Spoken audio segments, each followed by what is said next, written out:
Hey, listeners, you have clicked play on The Spin-Off Show, which is the spin-off of Jock and Nerd Podcast. My name's Anthony. Got another awesome episode of The Spin-Off Show here. I got on a guy that I was referred to by Jason Dutch from Voice from the Underground. His name is Dominique Clare, and he is an NBA, NFL, fitness blogger and writer. He's also a Minnesota Timberwolves and Vikings personality. His work has been published on Fox Sports, Fansided, HuffPost, Sports Illustrated, Bleacher Report. He's been a radio guest on Fox Sports, ESPN, NBA, NBC, and the Fan affiliates. And he currently is the editor-in-chief of ChampionsInsiders.com, along with the content director of Midwest Communication, Inc. He's got a Twitter, Dom Clare. He's got an Instagram, Fitness with Dominique. He does a lot. He's a really, really good guy. I enjoyed my conversation with him. We talk a lot about NBA, NFL, and fitness with a little bit of a lean towards Minnesota because he is a Minnesota Vikings and Timberwolves fan and personality. But we cover all different teams, all different aspects of the NBA and NFL and fitness. So I really enjoyed talking to him. He's a really good dude, and I hope you guys enjoy it. Check it out. This is the Jock Spin-Off Show.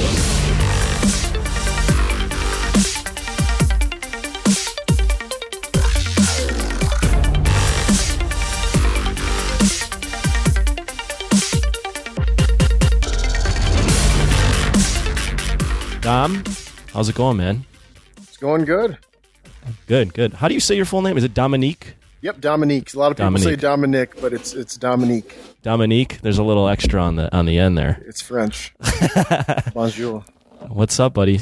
So Jason Dutch from Voice from the Underground kind of hooked us up to kind of just speak to another for about an hour here. But I wanted to first give you a chance to just kind of tell everyone who you are and what you do and what makes you cool or not cool or whatever. All right. Well, I mean, I don't think I'm all that cool, but no, I just don't want to come in and say I'm cool. But no, I'm an NBA, NFL fitness blogger, journalist a little bit sometimes too. I've started off as the Minnesota Vikings and Timberwolves strictly when I got into blogging and journalism, and then I kind of evolved a little bit into more of NFL, NBA. I started working with a radio station, Midwest Communications. And that's where I really started covering the sports more in an entirety. I'm the content director for the company, and I'm the site editor for a website that I started called Champion Insiders, championinsiders.com if you want to check it out. But yeah, so I spend my time writing about NFL, NBA, a lot of Timberwolves, Vikings, and then my passion is fitness and healthy lifestyle. So I do that as well, and sometimes just random trending things and a little bit of politics, which I like to stay away from, but I'm in the middle, so I'm not afraid to touch them because I try to stay away from the right or left-sided political debates, but I still find ways to touch the issues and get some messages about the things that I'm passionate about. That's awesome, man. You're kind of living the dream, it looks like here. So this is full-time now that you're writing about things that you love. Oh yeah, that's it started out just doing it on the side, getting paid $0 for it, to getting paid a little bit for it for art by each article for a couple different websites, and then now get to do it as a job full time, and I actually manage people under me. So yeah, it's turned into something pretty cool. Which I tell, if anyone's out there grinding right now, keep working because you'll have your breakthrough one day. How long have you been doing this, and when did you finally get your breakthrough where you're like, I might be able to do this as a full-time thing? So right in 2011, right after I finished playing college football, I started my own blog. I just started blogging about like my college, some sports there, a little bit of Viking stuff. Where'd you play? I played running back at South Dakota State University and kick returner. Okay. 2007, 2011. But yeah, I started a blog, and you know how it is when you first started. Your brother read it, and family, and you know I was just pushing out posts, and no one really read them. And one day I had one go viral, which to me back then 20,000 hits was viral. Sure. And it was pretty cool just to see that your stuff gets shared on Twitter all over, and I was hooked. ever since that moment, I'm like, you know what? I think I can be a blogger, right? Or whatever it is. I think I can do something in that field. I didn't have a journalism degree, but I guess there's more than one way to get what you want in life. Right. So you started doing that, and then you got your breakthrough of 20,000 hits. When was the time where you started making a little like cash for what you were doing? Like what year was that? So in 2015, I got a job at the radio station. I started blogging for their sites a little bit, and my job wasn't related to writing at all. I was actually the digital content director for a local radio station in Sioux Falls, so I was in charge of selling digital stuff like our contests that other people wrote. Mm-hmm. But I started just putting stuff on the websites or sell some little sports things, and then as I started going with that a little bit, I reached out to some other companies, and I applied to write for fansided.com, and I started covering the Vikings and Timberwolves there. And then from there, I got some other opportunities. I was writing for HuffPost about politics after someone saw some of my tweets and some things I was writing on our radio website. So I was doing politics and technology there. Got a lot of exposure from that on Twitter. And after I got some of my articles published on their homepage on HuffPost. So, and then from there, my company that I was working with, the radio station, they saw everything I was doing outside of my position, and they ended up coming up that they had a content director position open. So that was a natural fit there, where I fully transformed into a side gig into my full-time gig from doing something completely different and taking my side passion, and it now became my full-time employment, where I strictly write and edit, do podcasts and all that now.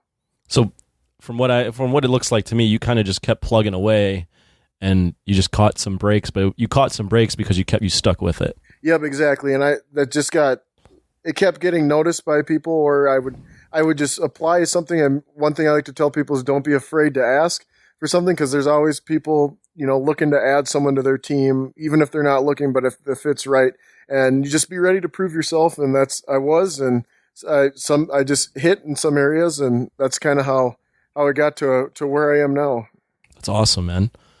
I mean, it's kind of the same thing with podcasting. I've noticed is we started this for almost, I think, 4 or 5 years ago, and we've just been plugging away, and we kept doing it. And then all of a sudden it went from, like our friends listening to it to other people we don't know to all of a sudden people are giving us money, and like we're getting sponsors. So same thing. I mean, you're at it at a much larger scale than I am. You're hanging out with a peon when you're hanging out with me, but I appreciate your time anyways. No, you guys, I've seen, I mean, from being recommended to you guys, and I looked up some of your work, you're definitely not peons. Give yourself some credit. Hey, I'll take it. So basketball, football, fitness, three of your passions. You said fitness is your number one though? Yeah. I mean, that's the most important thing in my life. Obviously I'm passionate about football and basketball as well, but I just think that's what fuels me. That's what motivates me. And I actually had to re-fall in love with fitness, because when I finished playing college sports, you work out as a team your whole life. Mm-hmm. I kind of lost motivation, and I let myself go a little bit. And it took me a little bit to get myself to get back in the gym, to be motivated to actually be healthy instead of training for a sport every season, which is a completely different ballgame when you have to tell yourself to go to the gym just to be healthy. So just transitioning to that, and that's just what I do every day, and it's that's my grind, my hustle, like personally, mm-hmm. that I try to get better every day, and I feel like that fuels the rest of my life. Just giving it all I can in there and making better decisions, and it all translates over to the rest of my life. Are you doing your own routines, or are you like in a group fitness class, or what are you doing? Yeah, so I just do my own routines. I do a lot of research from people that I respect in the industry, and I get some programs from them. And then, I work with a couple companies like BPI Sports. I do some of their programs, and encourage people to try some of their supplements, and represent my gym locally. So I promote some of their fitness classes and things they have. But for the most part, I just kind of represent myself and just try to encourage others around me and others that I talk to, I just promote fitness to them and try to get them to be healthy and active and have fun doing it. What's like a day in the life of you in terms of your fitness routine? So I still play basketball. I love to hoop, so I like to get there on days when they're going up and down on the court. play some 5-on-5. That'll be, if I do that first, the rest of my workout isn't very good. So I try to do that last.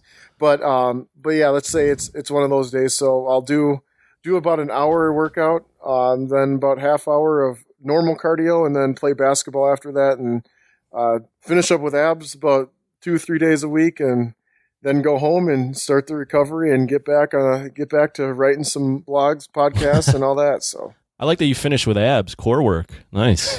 Yeah, you can't overtrain them, but you can't leave them out either. That's mainly done in the kitchen, but you still got to hit those. Yeah, definitely. What's like your hour workout routine look like? Are you just are you lifting heavy? Are you doing like high intensity training, or is it varied based on the day? Yeah, I vary it. I'm a believer in you got to switch things up, otherwise you remain the same. But yeah, I like to hit it heavy. I know I probably shouldn't go as heavy as I do sometimes. I just hit 30 this year, so trying to. I still like to get up there, and you could still do it. I'm 31. I mean, I have noticed that when I go heavy and don't do it with correct form, the injury might. It's not. I don't think you get injured as quickly. I think it's just the recovery time takes longer. Yeah. It's that, and sometimes I just like to get in there and show the young kids that I still got it. The buck guy still hasn't. Yeah, so you gotta put the ego aside a little bit, but sometimes it gets me, and I like to go a little heavy. But for the most part, I just do. I go moderately heavy, and then I'll mix it up. Do a lot of high rep stuff, and I do a lot of HIIT cardio. That's been pretty popular the last few years. I feel that's more effective than getting on the treadmill and running for a half hour. It's less boring. Yeah, exactly, and it's way shorter. Right, way short. I've never been the type to get so I do CrossFit now. Okay. But before that, I would just used to work out at the gym on my own, like do like the normal like biceps and back, triceps and shoulder, like the daily body part workouts. Yep. This was after working out in high school with like teammates and stuff. So, but yeah, when I was working out on my own, it got to be like real boring. So that's why I joined CrossFit, and it keeps me motivated, and it keeps me. They vary it every day, so that's why that helps. And unlike you, I need someone to tell me what to do. So that's why I prefer the group training, but I can appreciate someone that's self-motivated to figure out what they're doing every day, because I can't do that. Yeah, I mean, with CrossFit, you get that team atmosphere feeling. Yeah, once again. There's the team atmosphere, and there's the kind of the accountability too, because if you don't show up, the people that know you in class are like, oh, hey, where were you on Wednesday? I was like, I was lazy, just didn't want to come in. Are you still doing like, do you do like squats and like bench, or are you just doing? I was considering competing for powerlifting, because I think my squats and bench are up there. How much you squat, bro? So that's funny. But I mean, I'm getting close to 600. That's Holy just shit. But that's just kind of doing it with just a belt. I don't wear the knee straps or anything. And I never have the spotter or anything to really stretch it and push it. So right. That's kind of what I was talking about, how I'm getting around 30 and stuff. If I really want to do that to my body, yeah. My wife is telling me no, but I kind of want to do it just to see, just to do it. But yeah, that's so. Yeah, I will hit those core lifts every once in a while. How big of a dude are you? Right. I've been about the same since I graduated high school. I'm right around 6 foot 230, 235. Okay, so you're solid. Running back body. Typical running back body. Shorter, stocky. Were you squatting in that much in like high school, college? Not in high school. College, no. I got up to 500. So. Oh wow! So you're stronger now. I feel like while you're in sports, you're always lifting. You're always hard on your body, so it's kind of hard to do that competitive stuff. Really, that's true. As far as testing goes. Yeah, you don't have the recovery that you would being just a normal human being. Exactly. Switching gears, I looked at your Twitter. You tweet a lot about basketball, and I love NBA, so we have to talk about NBA basketball. Perfect. Let's get into it. This has been a crazy offseason. Yeah, it's been fun. One of the best I can remember. I mean, what I personally like about it is the fact that there is no like super team, and maybe you can disagree with me, but there's no clear-cut favorite, and this is the first time since LeBron left the Heat that we haven't had a clear-cut favorite. Now, the Warriors popped up that year, but we didn't know that the Warriors were going to be the Warriors. So just what are your thoughts on the offseason so far, and who would you peg as like an early favorite? I love it. I mean, I think this is like you said, one of the best. The talent has ever been spread out in the NBA in recent history. My early favorite would probably have to be, I'm going to have to go with the Clippers. That may sound like a bandwagon pick, but I went with Kawhi to win the championship last year, and I think Kawhi, he's one of the best. He is the best two-way player in the game, and then you add in Paul George, and then they have some defenders on that team, and I'm a firm believer in. I know people will argue with me because they say the NBA has changed, but I still think defense wins championships. Oh, absolutely. I mean, the Clippers, their wings, and I mean, you got Beverly, Paul George, and Kawhi Leonard. Like, if they're all playing at the top of their game, that's terrorizing on the perimeter. Yep, and that's going to take people off their game, especially in a 7-game playoff series. Absolutely. And the thing is, the Clippers, people forget, but the Clippers beat the full-strength Warriors twice in the playoffs last year, and they've retained most of those players except Shai Gilgeous-Alexander. But, I mean, adding Paul George and Kawhi to a team that was kind of already built with a bunch of role players ready to accept a couple stars, I think they're going to be awesome. Yeah, and that's definitely why they're my favorite, because they were a scrappy team without a star, and they got 2 stars, so yeah, they're going to be tough. What are you're a Minnesota guy? Yep. What are your thoughts on? I don't know if this was just speculation or if this was actual legit rumors. Maybe you know better. What do you think about the Timberwolves and a Russ Westbrook trade? Yeah, so I mean, I looked into that rumor a little bit. There was one account that has semi-credibility that posted that. Says he's an NBA insider on his Twitter, but he's been right. They say 80% of the time, but he could be guessing. So let's just say it is true for a second that they are trying to get that. I'm not a fan of Russell Westbrook going to the Timberwolves. Mm-hmm. I think Russ is an excellent talent. Obviously, he's won an MVP. Dude plays hard on both ends of the court, but I just think that would really hinder Karl Anthony Towns' growth. It's Towns' team. Mm-hmm. I don't think the Timberwolves window is right now. Towns is 23 years old, and I just think they need to keep putting pieces around him. Maybe they get into the playoffs and get lucky sooner. One of these draft picks really hits earlier, but I think they need to just focus on going in the right direction instead of try to get a quick fix, because we saw how that all played out with Jimmy Butler, and it was ugly. And I feel like fans have a really short memory because a lot of people want to try it again with Russell Westbrook. I remember how miserable that was and how you're just in limbo waiting to see where Butler goes. I don't want to be in a year or two after let's say Westbrook gets us to the second round of playoffs and then we're out. And then he's unhappy and then we're trying to trade him again and starting over, and Towns is now 25. Did Towns sign a new deal? Is he on a Yep, they extended him to the max, and he's going to be in there, Minnesota, I believe, for the next 4 years guaranteed. 4 years, okay. So they've got time to kind of prove, because that's the thing with these young guys, is kind of proving that your organization is up to the task to like build around you. Yep. That's what it seems like the new thing is. Everyone's like counting down to Giannis, and before that it was Anthony Davis and Kawhi and Paul George. All these guys are like, this is your last chance to prove it, but they've got some time, it looks like. Yeah, and guys aren't afraid to ask to get traded out that's anymore. That's true. That's the crazy part. What do you think of Wiggins? Wiggins, I've been criticized for being too big of a Wiggins stan, guy? if you will. Are you on Wiggins Island? I am on Wiggins Island, but this last year, I'm not gonna lie, was the hardest year to be on Wiggins Island because I really thought once Butler left, he was going to pick up his production quite a bit, and he did. He did a little bit, but it wasn't what he needed to pick it up to. It seems like to me, I don't watch the Timberwolves regularly. I'm a Bulls guy, which is quite awful right now. But from what I watch of the Timberwolves and Wiggins and some of the stuff I've read from people I trust, he just doesn't show up every game. He shows up like once every 3 or 4 games. Yeah, and that's his personality, and I'm hoping. Is he just a passive dude, or? Yeah, he's very passive. If Andrew Wiggins got a little and I'm not even saying a lot of fire where he needs to go all out and be banging into people, but if he just got a little fire, he could be a top 20, 25 player in the NBA because he's super athletic. You've seen some of his highlights, I'm sure, when he actually plays well and drives, he could be unstoppable. And he could be an awesome defender if he just was engaged all the time. Yep, yeah, and when he does, there's flashes and I'm sick of saying flashes with him, but there's flashes of him blocking, Paul George's shots and getting rebounds, and he just needs to do it. It's as simple as that. If he just did it, that's all. There's not a lot of guys where you can say, like a lot of people, they say, well, if they just worked on their shot, if they just got better, if they worked on their strength, like if he just played hard, that's all he needs to do. Damn.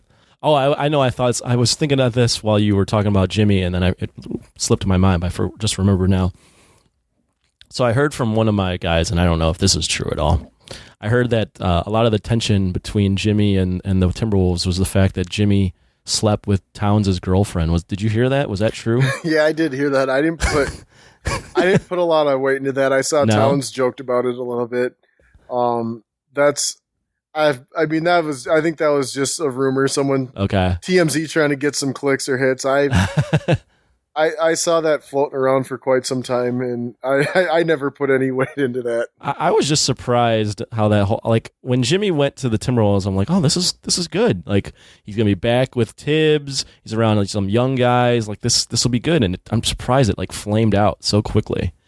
Yeah, I was not a fan of that trade. It's I spoke out on it before when it happened, I kind of got on board just because I support my team, and then I just knew, I'm like, if we don't win right away, things are going to go south, and that's exactly what happened. And that's what happens when you get guys that are when they're in the point in their career where they want to get a ring or they're ready to win. You don't have a lot of time with them where you got to put people around them, coaches around them that they like, or they're gonna demand a trade, and that's exactly what happened. And when your hand is forced, you're usually not going to get the best return back. I mean, I'm not the biggest Zach LaVine fan, but him and plus Laurie, I think we won that trade. I love Zach LaVine. You guys like him? Treat him good over there in Chicago. But the guy doesn't play any defense and loves mid-range shots. Yeah, that's true. His defense isn't the best at all. I just like he's super athletic. I don't know, and maybe this is just me. I don't know if he's the second or third best guy on a awesome playoff team. He could be a third, but definitely not a third. But definitely not a second. So yeah, I mean, we're still looking for our first. I mean, Laurie could probably be a second best player. Yeah, and that's Laurie Markkinen's the guy I'm really saddest about in that whole ordeal. I'd love to have him on the Timberwolves. He would be great with Towns. Yep. They would be an awesome pair because they're both huge athletic guys and can shoot and do a lot of things with the ball. You missed out. Sorry. It's all right. So you got the Clippers. Who do you think comes out of the East? Well, okay, let me ask. Let's rephrase this. What do you think of what the Sixers have done? Because the league has gone small, and the Sixers have like, you know what, we're just going big. Yeah, I think the Sixers will still be top. They'll be a top 3 team. You think they're the favorite? No, I mean Milwaukee. I think definitely is the favorite still. Giannis is gonna come back, and you saw that MVP speech. I think he wants it. I think this is going to be. They were close this year. I mean, if they would have gotten there, where Toronto was, they might have been the champions right now too. You could see that when that series played out, in my opinion, that when Kawhi and Giannis were playing against each other, that there was just another level that Kawhi had just by being experienced and being in the finals. You know, he had that outside jumper.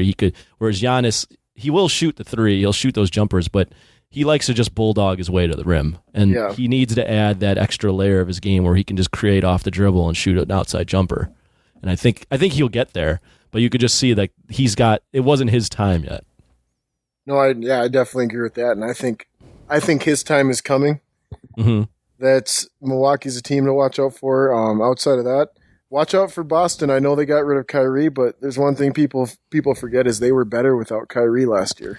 Yeah, I've heard a lot of that. I'm a little cautious on Boston. I didn't like that Tatum regressed. Now I don't know if that's because Kyrie came back and Kyrie was just Mr. Flat Earth idiot leading that team, but if Tatum and Jaylen Brown can be the players that we thought they were 2 years ago, I mean, that's a scary team with Kemba and Gordon Hayward and, Brad Stevens back to actually coaching. I don't know. We'll see. I'm skeptical still on Boston. I got to see how it plays out. I think they can just actually be a team this year. Then that's I think you can have too many guys. I mean, because they were so good in the playoffs that year without Gordon Hayward and Kyrie, and everyone was saying, watch out with those two guys coming back. And that's when I was skeptical, because I know when you have a lot of egos on a team, it's hard to manage that. It's hard for everyone to find a role. And I think that's exactly what happened. And I think less is more sometimes in the NBA, and I think that's going to be the case with the Celtics. Yeah, I would agree. I mean, when that run was happening, you had like Tatum and Brown being star players, and Scary Terry Rozier thinking he was awesome, and Marcus Morris, and then you bring back Kyrie and Gordon Hayward, and those guys have to go to the bench, and it just goes, well, what is our role? Like, what did everyone? I was enamored with the talent, but in hindsight, obviously, being 2020, I should have known that these were a lot of young guys that were still trying to figure themselves out, and now you've been starters in the conference finals, and now you're relegated to shooting less and being on the bench. So ego would definitely come into play. Yeah. So, who do you got in the finals? If you had to pick right now, obviously things will change. People will get waived during the season. There'll be mid-season additions, trades. We knew that Marc Gasol was going to be on the Raptors, but who would you pick in the finals right now? Man, that's good. I'm gonna have to go Clippers and Bucks. Clippers and Bucks. That'd be good. I like Giannis for sure. Is Chris Middleton the second best player on a championship team? I think with Giannis, yes. With Giannis, so you think Giannis is just a ++ player, and he can carry Chris Middleton and that team? Yeah, I mean, he's only going to get better. That's true. Won the MVP already, and he's young, so. I mean, definitely another year of experience and chemistry with those two, and just team growing together now that they've. I mean, it's not like the Bucks have been going to the playoffs for a long time. Like they're just that was their furthest run, I believe. So I mean, they're getting that experience now, and they're going to be back and got some experience under their belt, and I think that's gonna help them now. Let's talk about your specific division. Who do you think's the best team in your division? You got Utah, you got Portland and Denver with some good continuity. Maybe I don't know about you guys. Well, the Timberwolves are last. I put OKC. Oh yeah, I suppose that's. I don't even if they keep Russ. I think that's a ship that's going down. Yeah, I mean, I really like Utah. They made some good moves. I think they have the best roster right now. Maybe like from top to bottom, just. They have a solid roster, but my biggest question with them is Donovan Mitchell that guy? Is he a superstar or is he just borderline? And I think this year is make or break for him as far as determining that for us, because it's going into that third year and he's kind of on the verge. And I think if he doesn't get to that superstar status this year, he's going to kind of regress and go down to that, just be known as a guy that's just like right under a superstar level. But if he can carry the team and be a superstar, then I think I think they could potentially be the best team in the West. I could see that too. I think, as you mentioned, this is a good roster now for him. But the last 2 years, everyone could just load up on Donovan Mitchell. Yeah. But now he's got Mike Conley, you got Bogdanovich. You've got a roster around you now where you've got other guys that can create their own shot and make buckets. So that should, in theory, open up things a little more for Donovan. But yeah, we'll see how it plays out with him moving forward this year. I'm curious. I like Utah's roster a lot. Yeah, they can shoot, they can defend. They honestly can do it all. There's nothing they can't. I can't really think of a big weakness on that team. Mm-hmm. Let's move to the team on the East Coast that kind of won, but we'll see how it plays out. What did you think about Brooklyn acquiring both Kyrie and KD over the Knicks? That's stinks for the Knicks because they're trying to fill seats, and that's definitely the move their fans wanted. I still think the Knicks are in a fine position. The signings they made, they got some decent. I'm not gonna say good, but they got some decent players that. I think they're definitely going to be better than they were last year, but I feel like they're signing all the power forwards on the market. Yeah, did you see they're even looking at was it Marcus Morris? Which one was the one on Boston? Yeah, Marcus Morris. He was looking at rescinding his contract and then going to the Knicks. They would have Yeah, go ahead. I was gonna say, and today I saw they're looking at Amari Stoudemire. Why do they want 15 power forwards? I don't know. I mean, they signed Randall, Bobby Porter, and Taj Gibson in the same offseason. They must be loading up the front court and going to play some strong, heavy big man ball. I guess. But yeah, what'd you think of the? Were you surprised when you saw that KD and Kyrie went to Brooklyn? I mean, I actually saw a lot of chatter that Brooklyn was always an option. Mm-hmm. So that doesn't surprise me, especially with Jay-Z having the managing a lot of those guys and him being as strong as he is in that arena with that team and stuff. So I mean, I think it just sucks for the Knicks, but doesn't completely surprise me.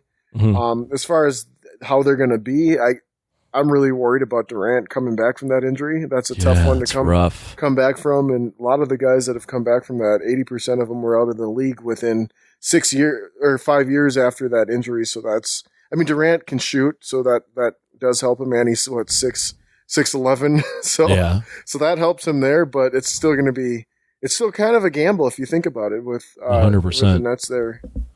Yeah, it's one of those things. I mean, no one's ever come back from that injury completely the same. Luckily for Kevin Durant, he's not fully based on his athleticism. He can shoot. He's tall. He's more Dirk than he is LeBron type. Yep. But I don't know. He's 30, right? He probably won't play it all this year. So he'll be coming back when he's like 32. Yeah. And then you got a year where, I mean, I know him and Kyrie are supposedly buddies, but you got a whole year of Kyrie being the leader again. And we saw how that played out in Boston. I don't know. And we know how that went in Cleveland too, and Kyrie lost a bunch of games. Yeah, I don't know, man. I think if you're Brooklyn, you have to kind of do that just to you have to get on the map, right? Yeah. And they've been doing everything the right way up and with ever since they made that horrific trade for Kevin Garnett and Paul Pierce. They've kind of rejiggered their thinking and created a roster that's solid and done things the right way and put themselves in a position where stars would consider them. So I think it's a move that it's a good gamble. But it is still a gamble. You don't think that's a good trade, getting all those old guys at the end of their career? Oh my God, that was when what was the Russian guy's name that owns them? The Russian guy, the guy, no, their owner, Prokhorov. Oh, I can't even think his name. That's Prokhorov, right? I think so. Yeah, that's when he was just like, we're going to win right now, and they decided to trade for Kevin KG, not KD, Jesus, KG and Paul Pierce, and add that to Darren Williams, Brooke Lopez, and Joe Johnson. Yeah, that didn't really work, and traded all their draft picks. Yep, it's kind of like what the Clippers did.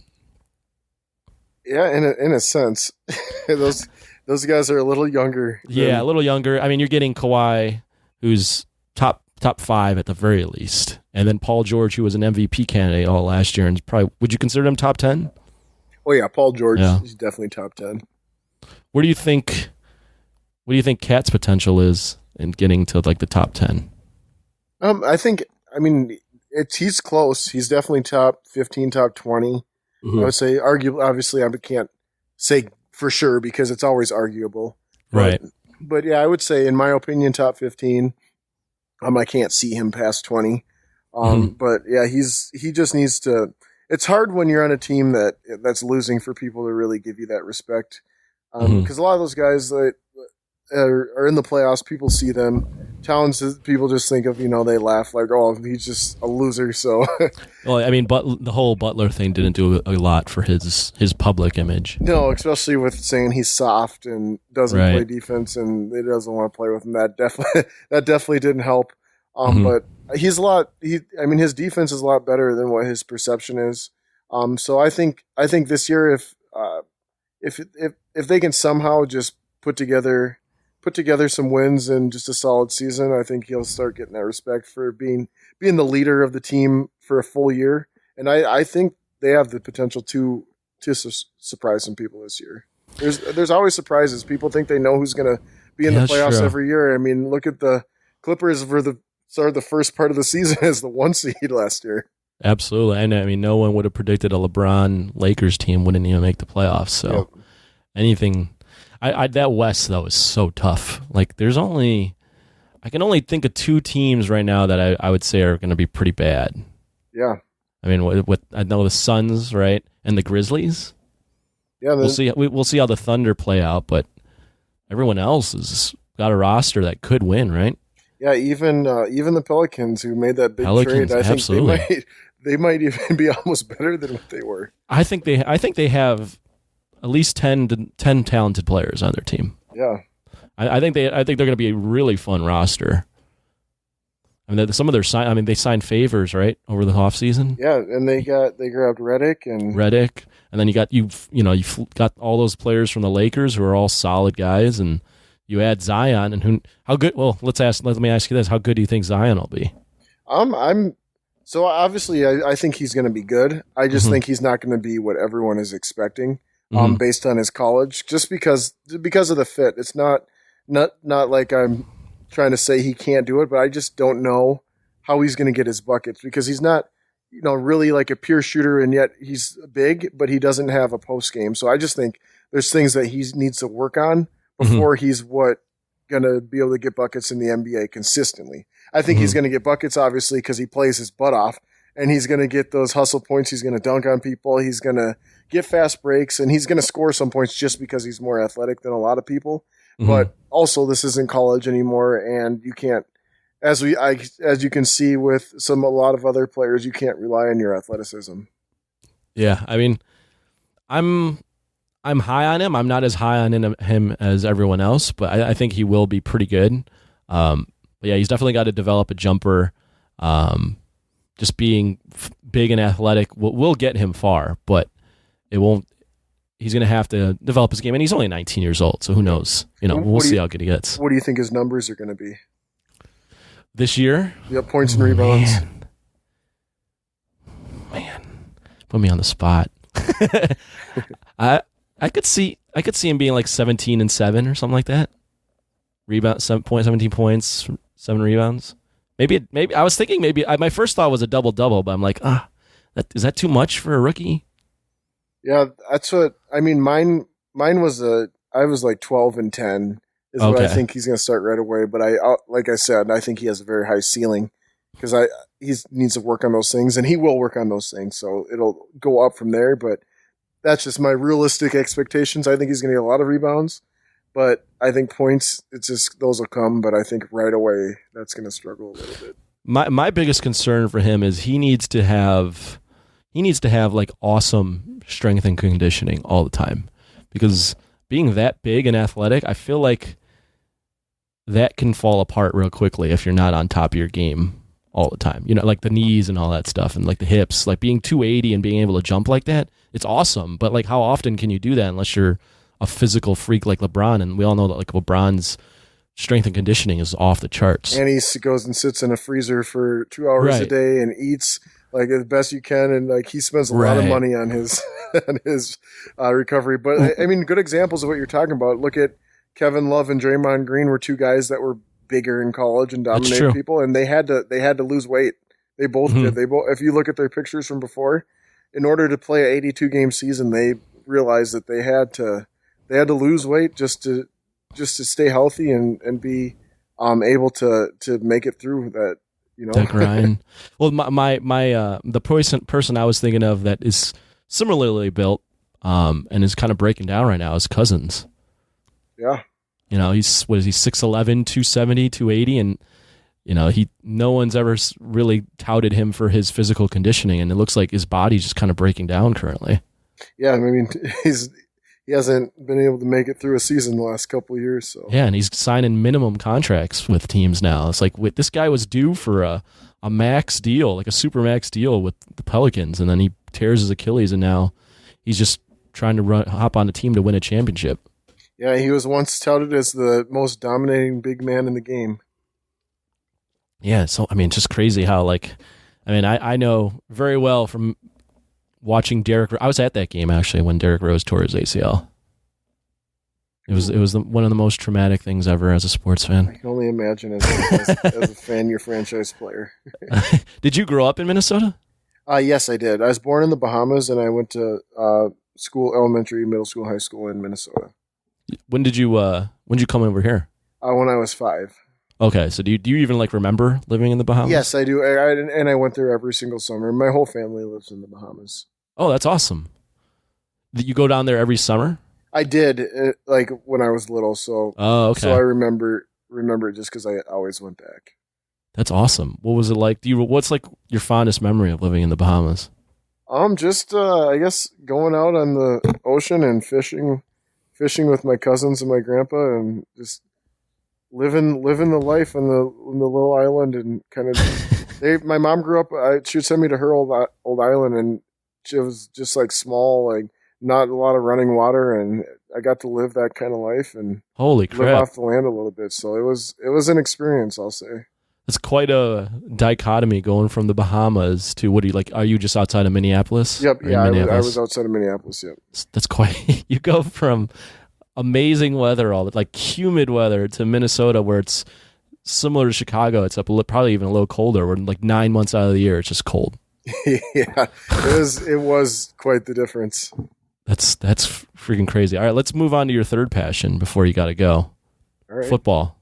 We're in the same division. I'm a Bears guy. You're a Vikings guy, or I'm assuming you're a Vikings guy, right? Yep, and we're both a little more competitive in this area. What are your thoughts on the Vikings coming up this year? I mean, I really like it. Last year, obviously, was the first year with a new quarterback, which you never really know how well it's going to go. You got it. It's a position that takes time to build chemistry. I liked how Cousins played last year, and I think this year he's going to take that step. Got new offensive coordinator. Got that last year. I wasn't too fond of the play calling, so this year I'm really excited to have that. And we grabbed Gary over from the Broncos. He's going to be running things kind of from behind the show. Mm-hmm. What's his last name? Is Gary something? He won the Super Bowl at the Broncos Super Bowl. Gary Kubiak. Yep, yeah, we grabbed him. So I just think they did a lot of things organizationally and coaching wise, and then players. We still have a very talented roster, so I think the Vikings are going to be tough.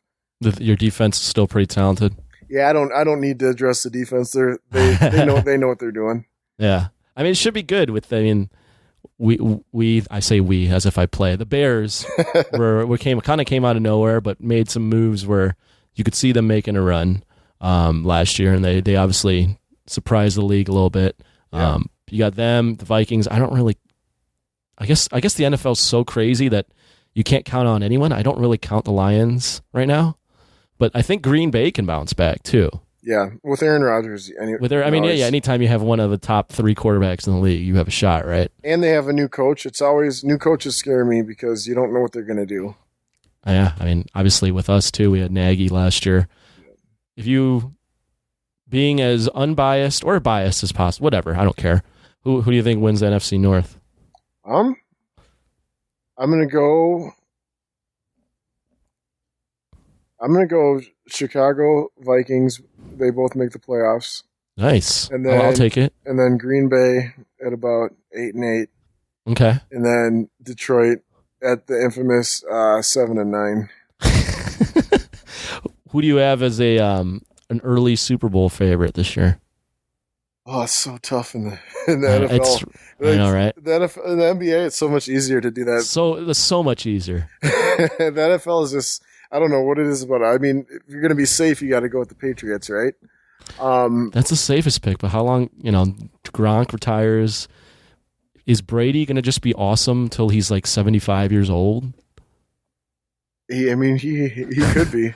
I saw a thing the other day that showed the cycle of the Patriots, which it said they lose a bunch of free agents. Everyone doubts them. They lose the first few games of the season. They're declining. Brady's declining. Then they go on a run, and then they lose to Miami Dolphins, and then they make a run in the playoffs and win the Super Bowl. I love that. You saw that they lose to the Dolphins, because that seems to happen every year where they're on a roll and then all of a sudden they lose to the Dolphins. Everyone's like, "What? Yeah. How does this happen?" It does happen every year too. Every year, and then they're like, and then they go into the playoffs and they're playing like Baltimore or something, or some or like the Chargers, and like, is this the year someone gets over the hump? And then the Patriots just like squash them. And it's like, oh, okay, the Patriots are still really good. Yeah, they always surprise everybody. Yeah, the NFL is crazy. Just like you mentioned, I wanted to touch on that. Like, you really can't, other than the Patriots, it's really hard to predict who's going to be good. There's just so many variables as opposed to the NBA. No, there really are, especially, and injuries being one of them. Injuries is huge. It's football, so you can't sit here. And I've learned I don't put money on football, especially the beginning of the season, because it's a long season, and your quarterback, running back, top corner that covers everybody could get hurt, and it's a whole different ball game. Yeah, absolutely. You played running back. How much did you get beat up doing that? I mean, I had 3 surgeries in college, and so I never even got to the point because I got hurt so much that I didn't even get the full bang on my body. So it was almost a blessing in disguise. Because by the time I got back to where I was playing, I was a senior. So I mean, we had guys that played 4 years and took that bang on their body, and they can barely walk now. Holy crap! It's just go ahead. I was just saying that I didn't think of that, but that is kind of like the injuries, although significant to a certain part of your body, give you that time to just relax and not get those little bangs and bruises every day that you would get. Yeah, because that's what takes a toll, and that's, I think, what contributes to CTE and all that stuff. So, I mean, as much as I hated not being able to play at the time, I kind of look back. I'm like, you know what?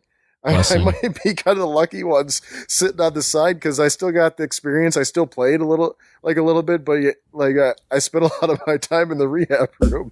Absolutely. I actually read, or maybe I saw it on video when they were talking about CT, and they were like, I mean, those big concussive hits are harmful, of course, but they were like, it's actually those little mini car crashes that happen on every single football play that add up and are the ones that contribute more to CTE.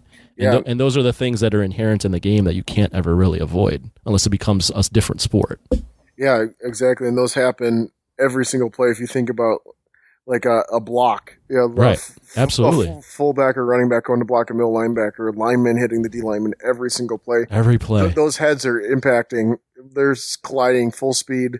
Two immovable forces just going full speed at each other, and no one thinks nothing of that unless someone gets lit up and they're laying on the ground. Exactly. You remember when ESPN used to do the highlights when it was like you got jacked up, or was it jacked up? Do you remember that? Yeah, I think I don't know if that's what it's called, but I know what you're talking about. They would highlight all the big hits that were happening. This was like in the early, like mid to late 2000s, but they were like, you just got jacked up. And they'd show the guys getting like hit over the middle of the field, and now it's like we don't even like talk about that anymore. Yeah, because they know that sells. People love it, but they know they can't promote. You can't advertise that anymore. Was CTE a thing when you were in college? Was that like coming out? No, I honestly didn't know anything about it until that concussion movie started getting talked about. Oh, okay, so that was a little later. Yeah, so I didn't. You have to know. I think any intelligent person has to know that it's not good to get your bell rung. Yeah. So I mean, I felt like they were decently cautious of concussions, the training staff and all that. So, but I feel like now, like just watching the way people get taken out of games and everything compared to when I was playing, and that's not that long ago. I mean, it's so much. It's so much different now. That's what I'm getting at. Is that the game is just evolved so quickly away from that. I remember, like I said, those ESPN highlights, and people would get their bell rung and be like back out there. And now it's like anytime that someone gets hit a little bit to the head, and then they get out and then they get back out there, everyone's like, "Oh my God, like what are you doing?" Like this, and they're like questioning the coach after the game, like, "Was that the right call?" Blah blah blah. It's like it's so much more sensitive to that stuff now. Yeah, and I think that's right. As much as we hate it, because we all have that competitive. We want our team to win. If we were on the team, we'd want them to win. But I mean, I had my quarterback in college. He got his bell rung. He finished a game and he didn't even know his name. Like after, that's crazy. But like he still instinctively could play, which is weird. But like that's not right. Like they commended him for it and said that was heart and all that. But I just think that's just that kind of stuff. We're better for it. I think so too. The only thing is, the NFL really upsets me when they push for an 18-game schedule, and they've been, saying that they want to protect the players, but then they're like, "But we need to push for an 18-game schedule." I'm like, wait a minute. If they delete the preseason, possibly. The only way I'd be in favor of an 18-game schedule is you got to increase the rosters. Yeah. Right? Like you can't have, was it 53? Yeah, which is not very much. That's not a lot. And how many people dress up on a game day? Yeah, I believe it's, I want to say 40, 48? Yeah, I mean, it's not the full 53, I believe. So I know that for sure. So it's just like, that's not a lot of guys. Like in college, there's like 95, 100 people sometimes on the roster. Like 75 scholarships, and like you can dress like 85, 90. Right. Like at least like in college, if someone gets hurt, you can plug someone in right away. Whereas like football, someone gets hurt, like the backup comes in, and that might be it. Yeah. It's crazy. I don't know. Well, we're getting up here on your time. Is there anything you kind of wanted to plug before you go, or anything you wanted to talk about? I can't think of anything, any plug or anything. So we'll hit up let's get all your like sites again so that people can visit, if they want to see your writing, if they want to follow you. Yeah. So I'm most active on Twitter. That's at Dom Clare, DOMCLARE. I tweet out all my stuff on there. General, if you like any type of sports talk, it's the place to be. I get a lot of conversations going. You can check out my website. Favorite ice cream flavor. Yep, that's respond. One. As I was looking for, trying to follow some people back, so I was getting some engagement going there. Outside that, my website that I started this year that's starting to blow up a little bit, championinsiders.com. We cover all the major sports there. Check that out. Any of my radio station websites on the Midwest Communications Network. We're in a lot of different markets across the U.S., a lot of good local coverage, regional and national coverage there as well. I just started a fitness podcast. It's called Holy crap. The Pre-Workout. You can ask Google Play or your Alexa device to say, play the Pre-Workout podcast if you ever need any gym motivation. And then while we're talking about fitness, you can follow me on Instagram. It's Fitness with Dominique if you're into that stuff. Instagram's kind of my fitness space. Twitter's kind of more so my sports, and everything else with my blogging and journalism, because I just feel like those platforms are best suited for that. Absolutely. Well, Dom, I appreciate your time, and hopefully we can hook up again and do this sometime. Sounds good. Well, thanks for having me. It was fun. Thanks, man. This is a Danger Entertainment podcast. DangerEntertainment.net. Danger Entertainment Podcast Network.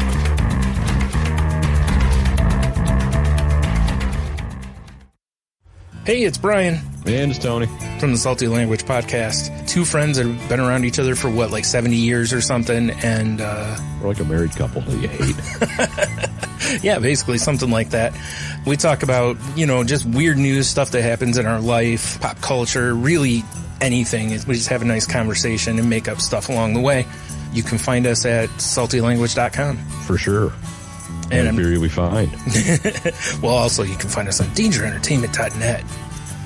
Danger! Watch your back! Danger! Entertainment.net, in case you missed it the first time.